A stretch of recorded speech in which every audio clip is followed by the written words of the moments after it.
Hello friends. Last class I have started with the hardware part of the IoT components. Okay, so first important part of the IoT components is the sensor, right? So there are the various sensors you can use in our daily life. So some kinds of sensor I have discussed in the last lecture. So among them, so some sensors are remaining. So that I want to discuss now. So after that, I will discuss about the actuator and what are the other components are important if you want to build the IoT platform or IoT device. Okay, so first sensor, another sensor is the gas and chemical sensor. Okay, so gas and chemical sensor both are almost same. But you can use those sensor in different applications based on the different business requirement.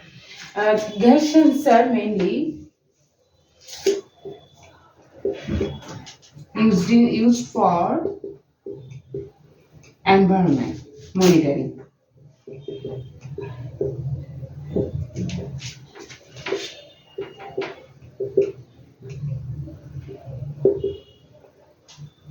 Okay, and chemical sensor is mainly used for laboratory or factory.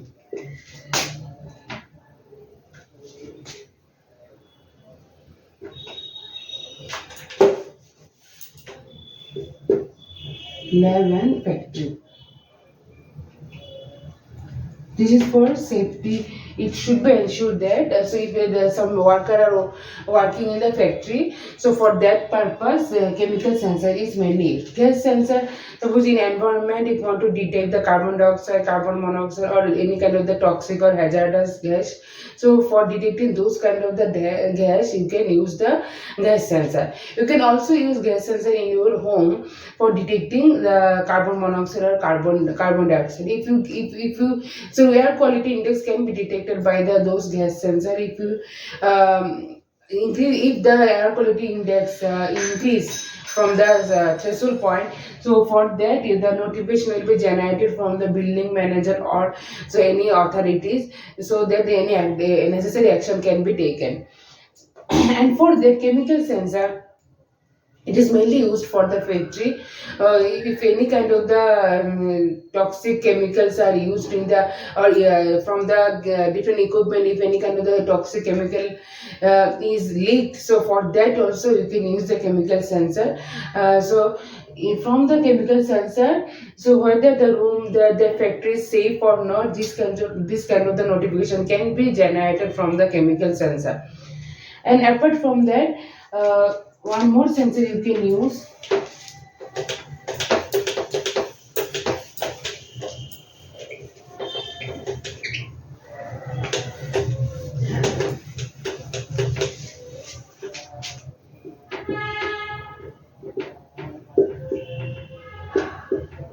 This is mainly used for the moving object. If you want to detect a car, if you want to monitor the car navigation system, for that the velocity sensor is used.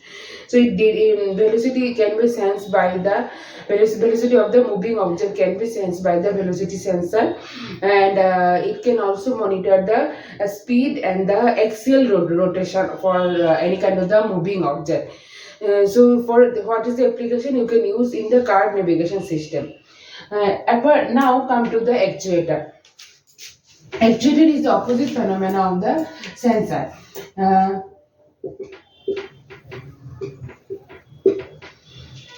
you can see the sensor.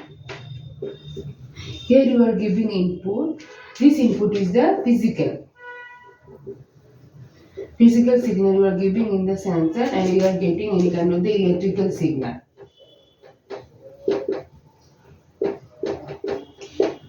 Okay, so here you are giving the physical signal, here you are getting the electrical signal.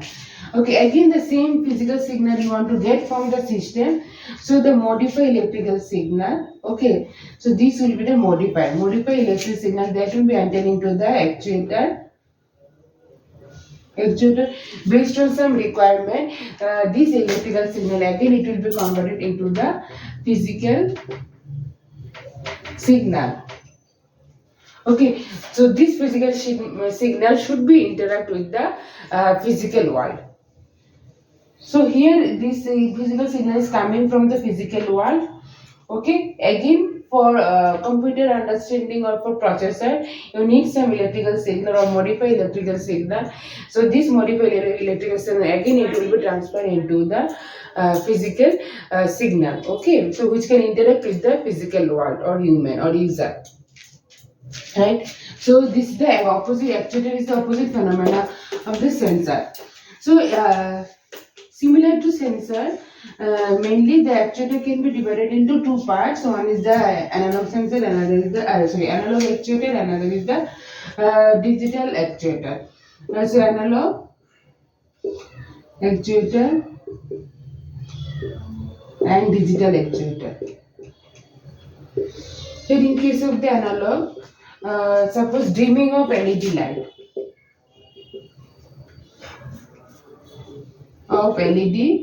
light or brightness.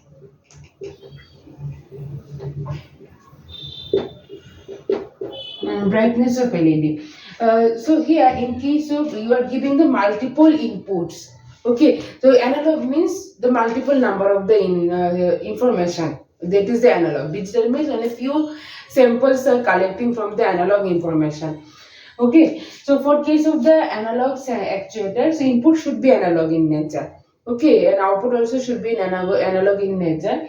So in case of the analogs, LED means if you are giving some electrical signal, it will give a light signal. Okay, so whatever electrical signal you are giving, so this should be in analog in form. So multiple in analog input you can give to the LED. Okay, so that LED can give the multiple output. Okay, what kind of the multiple output it can give? LED only can give the optical output. Okay, so different kind of the intensity it can give. So if you are giving the multiple inputs into the LED, it can give different intensity output. Okay, which is in optical in form.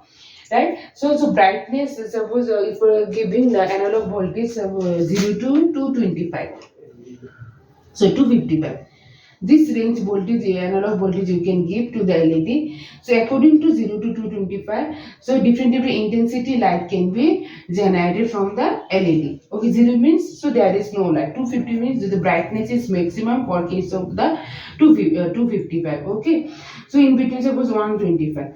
So 125 brightness is medium. Right, so 0 to 125 the brightness is already will be increased slowly. Again it will reach to the 255. Again, if you reverse the input signal, suppose 255 to 0. Okay, suppose 255 to 0 if you want to give, so the brightness will be more fast, and again it will be decreased slowly. Right, so for such kind of the application you can use the analog actuator. Now come to the digital actuator. Okay, in case of the digital actuator, same LED example you can give. So LED turn on or turn off. Right, so here you for so only two distinct input you can give to the LED, and so according to two distinct input the LED will give the two output. One is the turn off, light on and light off. Okay, so 0 represents to light off and the 1 volt represents to turn on. Okay, so this is the digital actuator. So based on some application, if such kind of the phenomena is there, suppose you can see so water, you want to monitor the water level, okay, in the tank.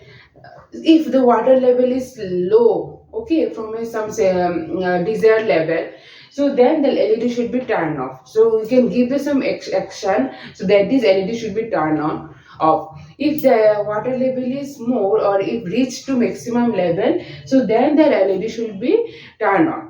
Okay, so system can give you one action, that is LED should be turned on. So this is the digital actuator, and this is about the analog actuator.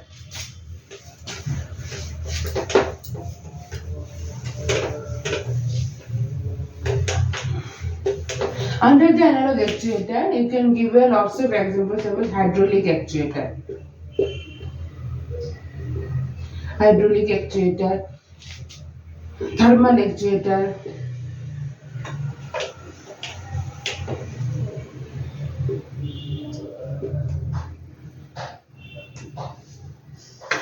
pneumatic actuator, okay, electrical actuator.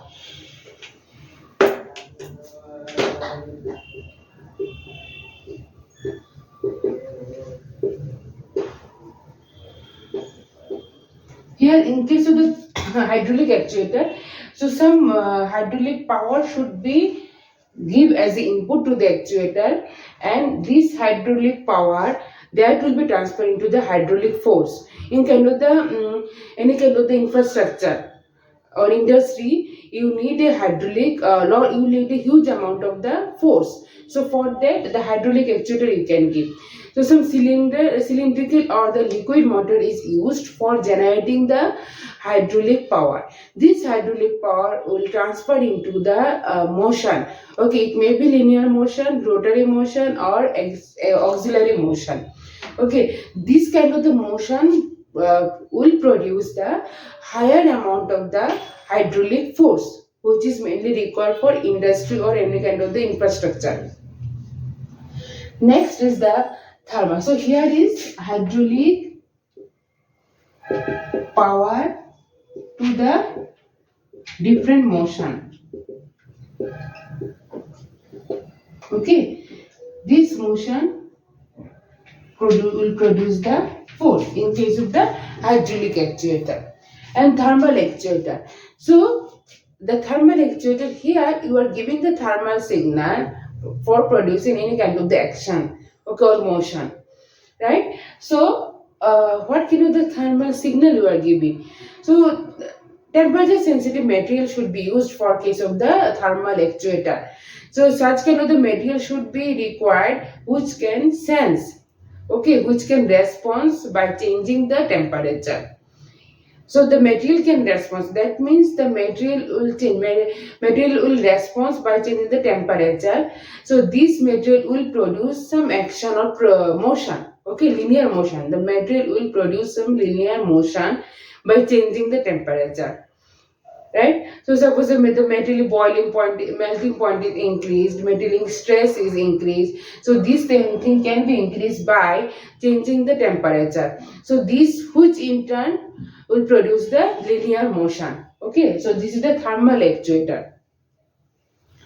Next is the, so thermal actuator means the material, temperature sensitive material. Temperature sensitive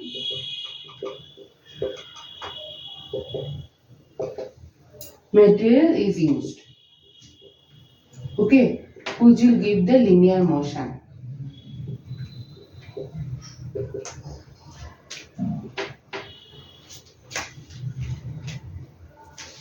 Next is the electrical actuator and the pneumatic actuator. So in case of the pneumatic actuator, here normally high pressure. Okay, high by compressing the air. Compressing the air, you can you can give some motion. Okay, so for case of the pneumatic, how you can give? So at high temperature, you can compress the air. So due to this compression, the linear motion can produce or rotary motion can produce, right? For case of the pneumatic sensor. In this, if you why you can use the pneumatic sensor? In robot, you can use the pneumatic sensor. So in robot, there is one part that is finger or arm, okay, which is like human arm or human finger. So if some air pressure is produced, okay, compressed by the high air pressure, high pressure, okay, so then the this due to this high pressure, the finger will create a motion. Okay, due to the high pressure, the finger will create a motion. So for that, you can use the pneumatic sensor. Right? So here pressure can create a motion. Pressure to motion. Pressure to motion. Here the power to motion. Here temperature to motion, and in this case pneumatic actuator pressure to motion. In case of the electrical sensor, here also some motor is used to produce the electrical signal. Again, this electrical signal will transfer to convert into the linear motion.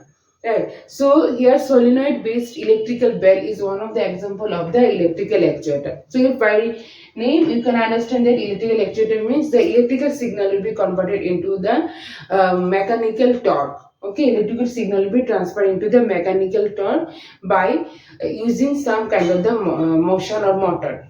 Okay, so these are about the some example of the analog actuator. Analog for actuator, normally the whatever digital signal if we are getting from the processor, any kind of the digital signal if we are getting, so this digital signal should be transferred into the analog signal for sending the analog signal into the analog actuator by implementing the ADC. You can get it. By implementing the DAC, you can get the digital signal to the analog signal. So apart from that, you can there are another wearable device for required for implementing the IoT device. Okay, so wearable device and router, switches, wearable devices. Okay. So wearable device you can use different kind of the wearable device in user on human body. Okay, and apart from that, computer, laptop,